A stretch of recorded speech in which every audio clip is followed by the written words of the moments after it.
the Carson City Culture and Tourism Authority Board of Directors meeting. It's Monday, February 12th, 2024 at 4 p.m. and we're in the Carson City Community Center Robert Bob Kroll boardroom. Linda, can I get a roll call, please? Mike Jones, Here? Bobby Rader, Stacy Giomi, Kitty McKay, Here. and Dalman Bet. We have a quorum. Thank you. Could I ask everyone to stand for the Pledge of Allegiance? I pledge allegiance to the flag of the United States of America and to the republic for which it stands, one nation, under God, indivisible, with liberty and justice for all. Thank you. This time we'll move on to item 4, public comment. Would any member of the public like to make a comment at this time?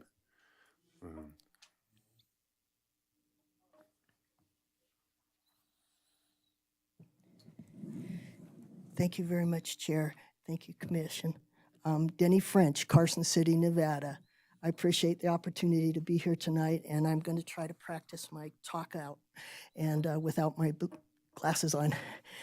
It actually shelters me from some of the light issues I do have, and so I appreciate the fact that you don't take offense of my wearing my hat or my glasses. Thank you.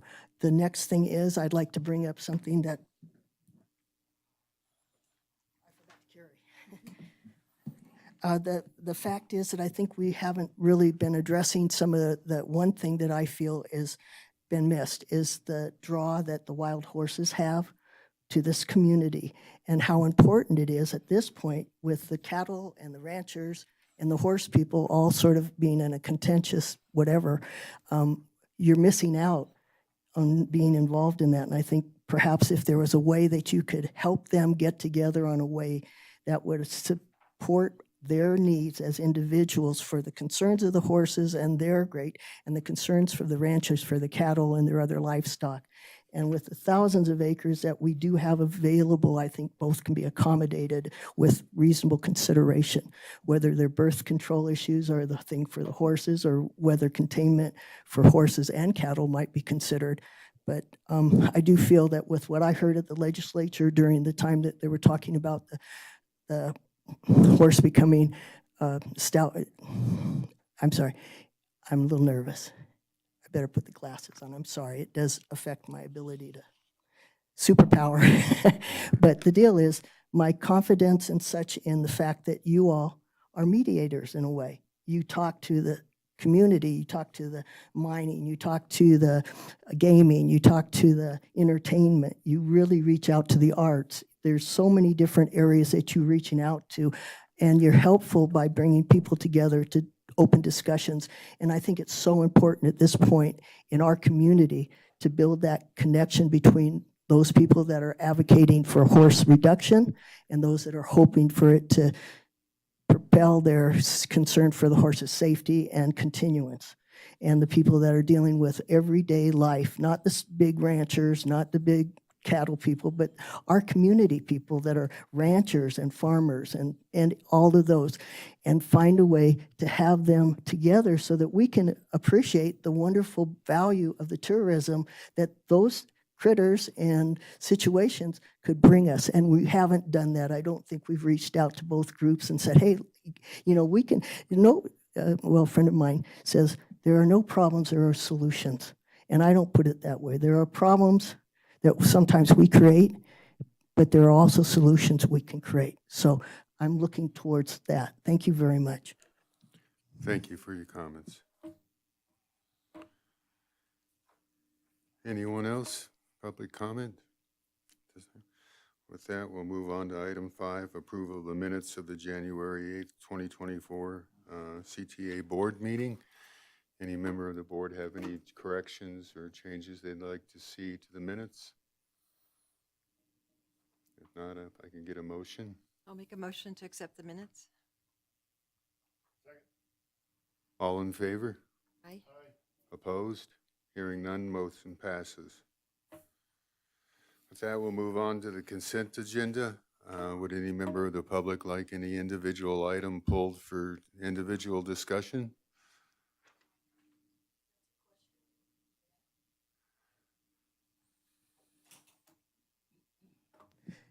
for the record, Denny French. I should know how to do this a lot better.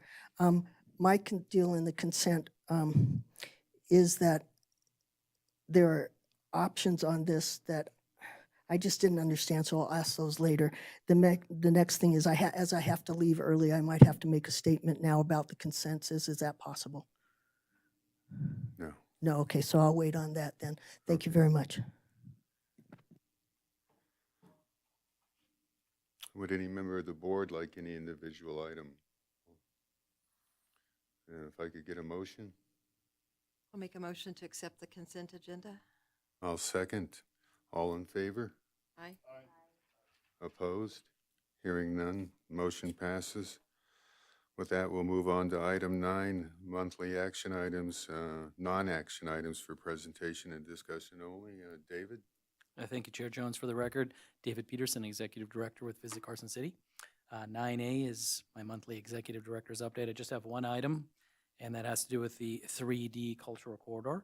I just wanted to let the board know that the second of 3 community meetings will be taking place at the CVIC Hall down in Minden, in Douglas County, next Thursday, February 22nd at 6 p.m. It'll be a little bit more of a strategic meeting, but I would encourage you, if you can, to come down for that meeting. And then our third and final community meeting will be in March, and that'll be up in Virginia City. So this is a lovely little project between Douglas County, Carson City, and Story County. So that is my only update for all of you this month. And any questions on that? Okay. Seeing none, we'll move on to 9B, transient occupancy tax actual versus forecast. So that's the big report on the large paper in your packet. December, unfortunately, as you'll see if you look at the bottom row, and what I'm doing now, you guys, I want us to take a look at the last row just as a comparison to the prior fiscal year. So December of 2023, you'll see was down 7.53%. We don't have everybody in yet. We're close. That's why it's still in blue. And I did make an adjustment to January again. Not saying our situation is 100% because of the lack of snow up in Tahoe, but it's certainly a large percentage, or accounts for a large percentage of the drops that we're seeing here over the last couple of months. So that's kind of where we're sitting. In January may come in worse off than that projection, and I'll have an update at the next month. But this is what it's looking like, and just wanted to draw your attention to what's kind of happening here with our December months at this point. If you go all the way over to the last column, you'll see that our forecast for the fiscal year is a negative 2.43% as compared to fiscal 23 actual. So again, that's this fiscal 24 relative to last fiscal year. And when we put the budget together, just put some context around that, when we put our budget together last May, we forecasted that we would be down 2% as compared to fiscal 23. So we're close to what we had projected. So happy to answer any questions if there are any from the board on room tax projections. Hopefully with the snow we just received a couple weekends ago, hoping to see bookings pick back up for February and hopefully March as well. So I was up there skiing yesterday, and it was pretty darn good ski condition wise. So any questions? Yes, go ahead, Stacy. Is it a combination of occupancy down or average daily rate down, or do you know? Occupancy down for sure. ADR, it's varies by property. Interestingly enough, some properties were down, other properties were up. So that's been a mix. But yeah, mostly it's occupancy. it's occupancy. Okay. Yeah, for sure. Yeah. I think we're seeing just a general lack in demand for rooms in the market. I noticed that rates are considerably lower than prior year, which tells me everybody's searching for the right number. But my 2 cents. Yeah, and the chair and I were talking about rates in Tahoe. Last year, $500-600 a night. This year, weekdays, $51. I think, Mike, what were they, 100? Midweek, you can get a rate for under $100 Yeah, at the lake. and that which severely impacts Takes us. that value customer out of our market. Right. Yep. But I will say, and I've been talking with the team about this, for next year, we are going to have a Plan B campaign ready to go. So if we do not have snow as we come into December 1st, we'll have a whole plan of attack ready to roll, work with KPS3, Lydia, Eric, we're gonna have something ready to rock and roll. I think we were spoiled last year, and I certainly, as a skier, pretty optimistic that it's gonna snow every week, if possible, in Tahoe. Realizing, really significant snow just occurred 2 weekends ago in Tahoe. So we're gonna be ready to roll for next fiscal year on the off chance that we do not have any snow coming into the season. So we'll be able to work back and forth, standard, marketing efforts if we do have the snow as overflow for Tahoe. But if we don't, we'll have a plan B ready to roll. So that's my commitment to all of you for next winter season for sure. So, any other questions on room tax? Okay, seeing none, thank you. We'll go ahead and move on to 9C, Arts and Culture Update. Mr. Brooks, take it away. Thank you, David. Arts and Culture Update. I'm Eric Brooks for the record. You might notice or have already familiarity with that front page mural that's on Brewery Arts Center. Brewery Arts Center is the oldest industrial building in Nevada. It was also home to the Tahoe beer featured there in the mural. That Tahoe original neon sign is going under restoration right now, and it will be revealed hopefully by the reception for the Neon of Nevada show by Will Durham, along with other restored neon signs in the gallery at the moment, and the series of photographs from around Nevada, mostly of neon that is no longer there. So I encourage you to be able to make that March 9th reception. We're going to talk about Lunar New the New Year celebration and the upcoming Cinco de Mayo celebration. So this last weekend, we were able to partner with the Nevada State Museum and the Children's Museum of Northern Nevada for their now annual Lunar New Year celebration. It's the Year of the Dragon. They had all kinds of things going on. David and I were able to make it to both of them. Friday night, the kickoff featured regional dance, Chinese dance from different time frames. And my loose head count was about 54 people, some coming and going. We also had some food available for those from TJ's Corner. It was delicious. And then the big event Saturday started at the museum. Then they had the parade going to the Children's Museum. The Children's Museum was a madhouse. I counted 150 when I first got there, so I'm thinking there were probably well over 200, maybe even close to 300 throughout the few hours of their presentation at the museum. Fantastic to see what the two directors of those museums have been able to do, both separately and in partnership, and we're very happy to be able to be part of this event this year. Up and coming. So Cinco de Mayo is a celebration, as you may all know, not just margaritas and nacho chips, but the celebration of gaining their independence. It is celebrated differently throughout different regions of Mexico, but it definitely has become part of an American tradition. We haven't had a Cinco de Mayo celebration in Carson for quite some time, so we're working with some different community members, one of which is Lupe Ramirez, who's with WNC and also on the school district. Several other groups we'll get to on the next page. So we're going to work with Brewery Arts Center and putting on a 3-day festival. The big performances will be free and open to the public, both Friday at 7 and Saturday at 5 p.m. with Teatro Sangre Latina, Ballet Folklorico Internacional de Reno, and the Danza Azteca Azatlan. So this group takes all sorts of visual elements along with dance and costuming, and they present different regions from around Mexico. It's a fantastic performance. We're expecting both shows to be sold out. We'll be doing registered tickets, or Brewery Arts will be doing registered for those free tickets. We can go to the next slide. So we have the save the date out. This has been released by Carson City already. Anna Freeman, Arts and Culture Supervisor, put this out both in English and in Spanish.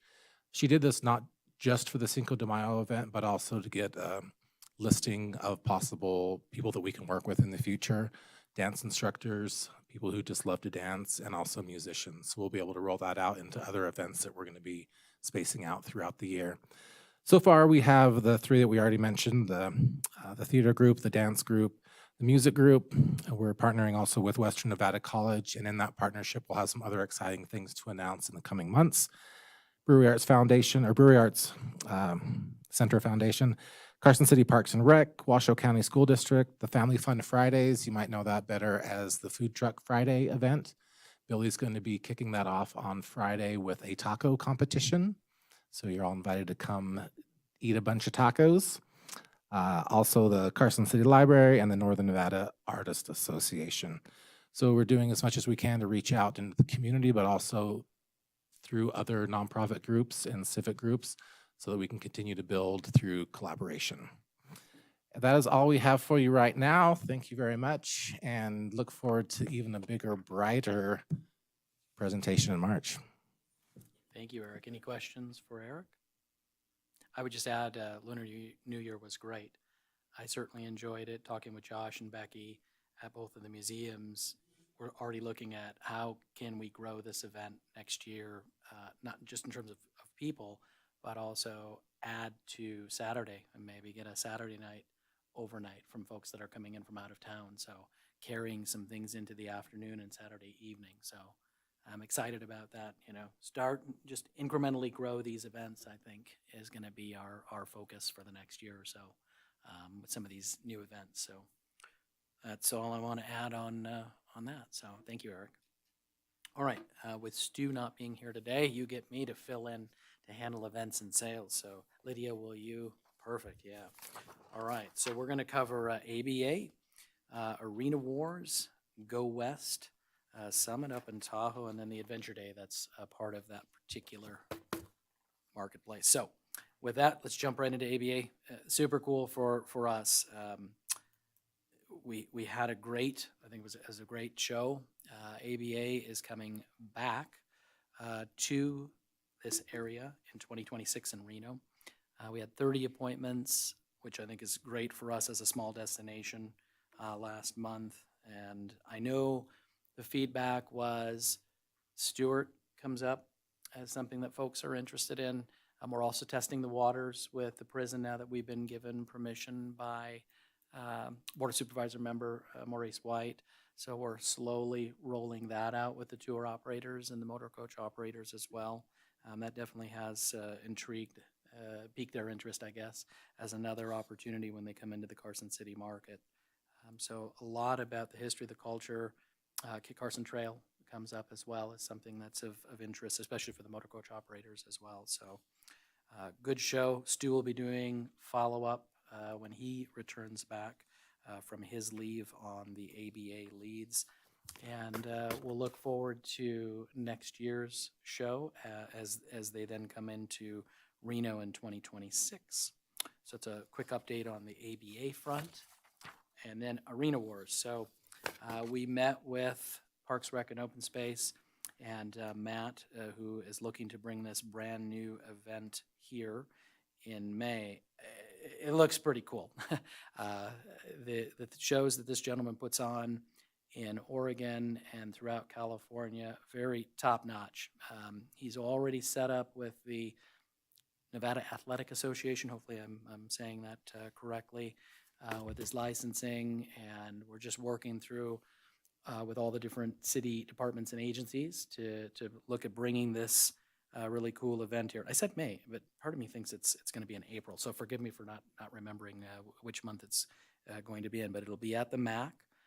We'll have a giant octagon in the MAC. That's the plan. He can do 1,200 people, but our goal for this year, again, idea of growing the event is for 800 ticketed folks to come in. And the primary markets, yeah, there'll be a local piece to this in terms of local fighters, but the primary markets are basically, think I-80 north, all the way up into the southern half of Oregon. And that's where we'll primarily be pulling not only fighters, but then visitors as well, and family, friends, but just the folks that follow these particular fighters around. So I'm pretty excited about this particular event. We'll have a piece in here. I don't know if you're familiar. I'm not. Caffeine TV, Extreme Sports Channel, because this is all videotaped, right? And then it's rebroadcast, and that's on Fox Sports. So that gets us into, I think, a particular app through Fox that we don't have access to today, right? We're not on something like that. So very cool, unique event, I think, that we'll be bringing here to Carson City. And we talked with Matt about potentially having a second event or moving this into the winter season since it is indoor to help us, in a November through March timeframe. But right now, I'm going to say April, even though I said May before, but it may end up being May that this event will be coming here. But I'll follow up with all of you just to confirm where this is going to land with the city. So let's go. Yep, perfect. All right. So a couple weeks, we have Go West Summit here, and this is a wonderful opportunity again for us to showcase the entire destination. We will be up there. We will be taking appointments and leads. And then, so 48 confirmed at this point out of a total of 50.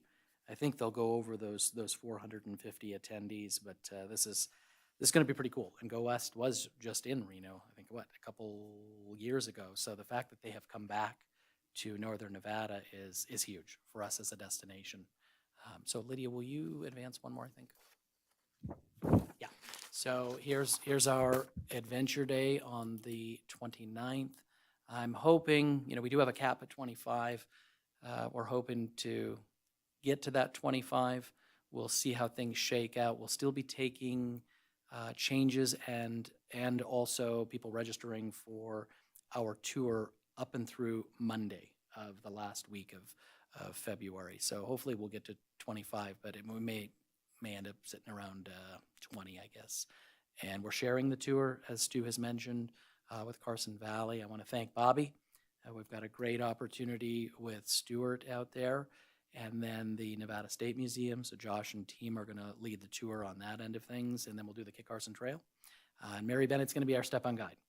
So I think this is a pretty cool, and she does just a fantastic job. She's sort of, everybody wants to see Mary come back as a step-on guide whenever we are graced with her presence when we bring her on board one of the buses. So pretty cool, again, opportunity for us. There are other tours in and around North and South Lake Tahoe. Virginia City also has a tour. So the exposure here is going to be amazing for what I would say is the whole Reno Tahoe territory. So good stuff with the Adventure Day. So that is my Stu Wexler update. Any questions on the events and sales? And we've got some other really cool events that are also being worked on, but I'll let Stu, when he's back at the March meeting, we're a little further along, enlighten the board in terms of where things are at. But I think we got a good year coming up from an event standpoint. So, all right. With that, if there are no questions for me on events and sales, let's go ahead and move on to 9E, marketing and PR update. And look who's back. Yeah, how about a round of applause? Lydia Beck is here. Yeah, she's so excited. She thought I did a great job in her absence, though. So, I mean, she didn't say that to me, but I could see it on her face, that she was panicking a little bit for the first 3 months while she was gone. But now that she's back, she's okay. So, Lydia, you want to tee up Nicole and Ryan, or do you want to? Yes, Okay, I'd love to. beautiful. Take Good it to away. see you all again. And got to meet Damon today, so welcome to the board. We're excited to have you. I don't have a lot to do with this presentation this time around, but it'll be back to normal come March. But I'm going to hand it off to Nicole and Ryan to go through the last part of when I was on leave. All right, so Ryan Sullivan from KPS3, and today, just like Lydia mentioned, will be kind of our last time going through this board presentation with you guys. And so I'll be going through the web and paid digital media portion with the monthly newsletter. And then Nicole will go through the public relations and the muck rack presentation. So on our next slide, looking at the web and paid digital media. So there's a couple bigger jumps here in a good sense. So with our web visitation, I think now and this is going over like the month of January. We're starting to see that pick up from like the holidays. One thing in particular with the digital ads that I want to call out is with our Facebook and Instagram advertising. We generate a lot of event ads, and obviously during the winter time, there's not nearly as many event ads. With that Lunar New Year event that happened, we did create an ad for that, and just it's kind of amazing to see with one ad. And usually, obviously, during the summers, we'll have multiple, and even in the spring and fall. But with one ad that generated over 11,000 web visits, the lodging referrals went up, the newsletters too. So just knowing that, once the events kind of start back up, we'll start creating a lot more of those event ads that should also generate quite a bit of traffic. With the Google ads, we did see web visits and web ads. If you remember from last month, we talked through the Ripe integration onto the website, kind of walked around like what that looked like for the lodging bookings. And because of that, with the lodging referrals, the Google ads are catching up to those analytics. So that's where you'll see, for example, right here, for the month of January has 137 lodging referrals, which is down. But I think now once Google's starting to get used to how we're kind of now reformatted, how like the Ripe integration works and how everything's set up on the website, that'll change. And so we'll have more data to be able to report on that too as these months go through. It usually takes, when Google's going through everything, it usually takes about like a month. So when we launch that mid-January, it's probably now we're starting to collect data. We can see some of the data right now, but I think it's still pretty early to where we'll have a better idea once the month of February goes by. And really, so next month we'll be able to report a lot more data on how Ripe's been doing. We can already see that it's been, we have 2 bookings through Ripe, and so that's great that we know that it's working, and so hopefully that can lead to more bookings and more lodging referrals as well too. And then this is the Travel Spikes Award, or Travel Spikes ads. And these were launched in the fall time. So Travel Spike is, they basically work with and partner with a lot of different website and travel and hospitality websites and shared newsletters. And so we created from September to November ads. So these are more of like display ads. So they would have like these images right here. There was multiple images, but these are just 3. And then they'd have these headlines for people that would be, again, either on newsletters or travel websites like Frommer's. And Frommer's is basically, kind of like a little place where you can get multiple different websites that give you a lot of information about destinations. So our ads would appear on there. And the nice thing is when looking at Travel Spikes and what they kind of looked at for this campaign, they thought it'd be right around about 5,500 clicks. And as you can see, the campaign, once it was finished, delivered over 9,000 clicks. So it was a success. And the budget for this was 5,000, which is really good too. Can I jump in on this as well? This was something that was actually grant funded by Travel Nevada. So we're really hoping that this continues. It was a co-op that we were able to do. We normally probably would not be able to afford to buy with this kind of success through Travel Spike. So this was actually pretty discounted to be able to participate within Travel Nevada. So we're still finding out what grants and co-ops are going to be available through Travel Nevada, but we hope that this is on there. I think we're one of the very few people that took advantage of this one. So fingers crossed we'll be able to bring this one back, and we'll know pretty soon.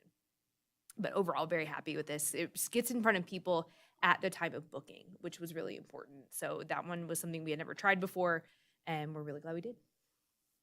Thanks, And Ryan. Lydia, I just want to jump in. Although there might not have been, this is Dave for the record, multiple DMOs who participate, what we are doing here, yes, there's a 50% piece with Travel Nevada and it being grant funded, but Travel Nevada is investing their own money, and I don't know if they put 20, 30,000 in on this one. I don't remember off the top of my head, but This is about taking a dollar of ours and leveraging it into 5, 6, 7, 8, 9, 10, or whatever dollars of purchasing power, because each of the co-ops that we do participate in through the grant process has a value add piece to it. So the Expedias and Travel Spikes, they also are matching up to X number of dollars of investment themselves as well. So I just always say keep that in mind when we're doing the grants, that we might put 2,500 in, but if the totality of that buy was 50 or 60 or however many thousands of dollars, we're a part of that in the grand scheme of things. And it's, I think, a great return on our investment, to participate with Travel Nevada on the co-ops, because Lydia's right. We wouldn't be able to afford to come in on one of these without them setting the whole architecture up behind these particular co-ops with each of the different OTAs. So just for some background and context. Yeah, thank you.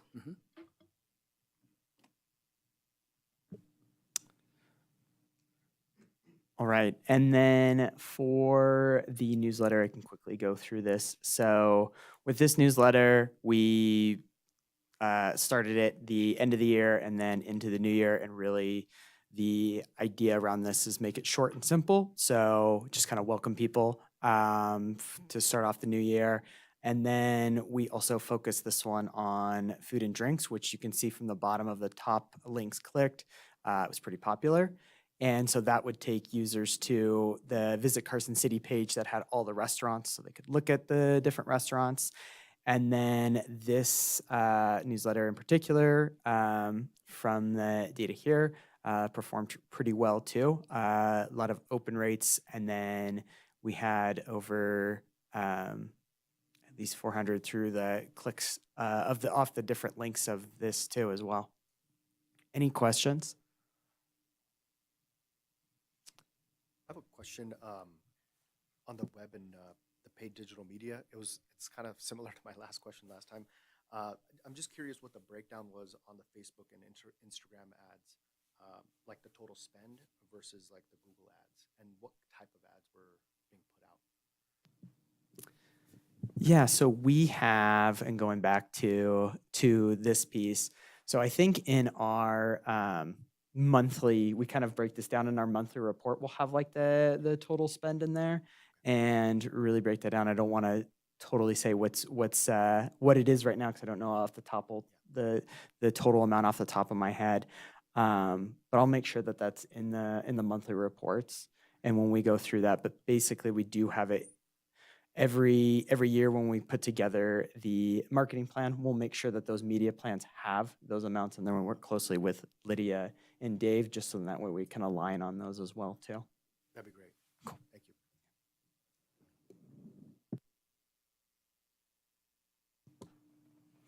Hi there, Nicole Shearer, Director of Public Relations at KPS3. I'll be walking you through a public relations recap of this last month. We saw a really great story come out from a writer who we hosted last March. He was a French writer brought to us by Travel Nevada. And so he did multiple pages, plenty of images, really covered every destination in the market that he visited. We also recently hosted Heather Winfield. She is publisher of a luxury lifestyle magazine called Fine. It came to us through a partnership at Reno Tahoe Territory. You'll see the link here is for their first story that they published, which was on Carson Valley. We are expecting a similar story on Carson City. And so we're really excited to see that come to fruition in the next month or two. Also want to call out two smaller stories that came to fruition with some bloggers, Miss Tourist and Palmy Travels. They did a really wonderful, both of them did really wonderful write-ups of different attractions that people can visit when they come to Carson City. And so all of those should be linked in the report. And then I'm really excited to be here with you today to talk about Muckrack. This is a new software that we're going to be using at KPS3. And really, as your public relations council and as your agency, it's our job to always be looking for the most effective tools and also the top trends that are taking place within the PR industry. We're really excited about this software. It's going to allow us to provide you with really innovative PR solutions and results.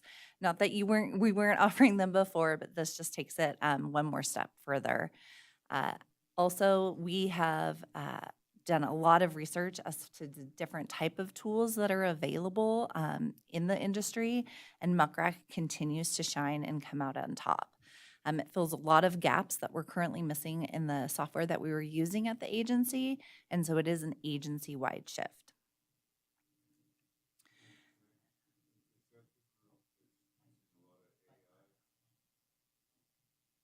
Sorry, is that You're the Muckrack? They use a lot of AI technology? There are some AI capabilities within the software, but most of the media management softwares are starting to look at AI. So I can touch on that a little bit, but really anything that we do as an agency that would include AI is disclosed to you, the client, and we definitely vet things and read things through. But there are some capabilities within the software that we're exploring but have not yet used on behalf of Visit Carson City. All right, thank you. Yeah. So what does this mean for Visit Carson City?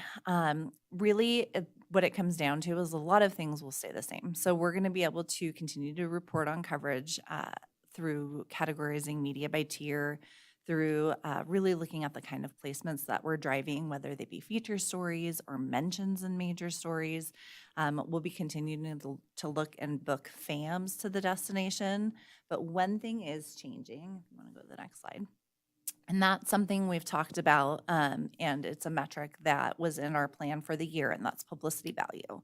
So publicity value is a metric that's proprietary to Cision, and now that we no longer have Cision, we're no longer going to be able to offer publicity value.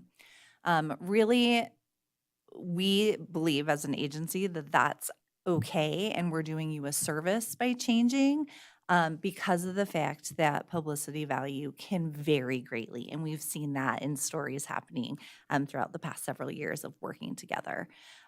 While it was great, while we had it, it is also becoming increasingly arbitrary. We do talk to multiple people in the industry. We've gone to several conferences, talked to different PR professionals in the state even, and people are moving away from this metric. So really what we want to focus on are getting those feature stories and those mentions in the publications that best support your business goals and objectives. And so that's what we're going to be continuing to do.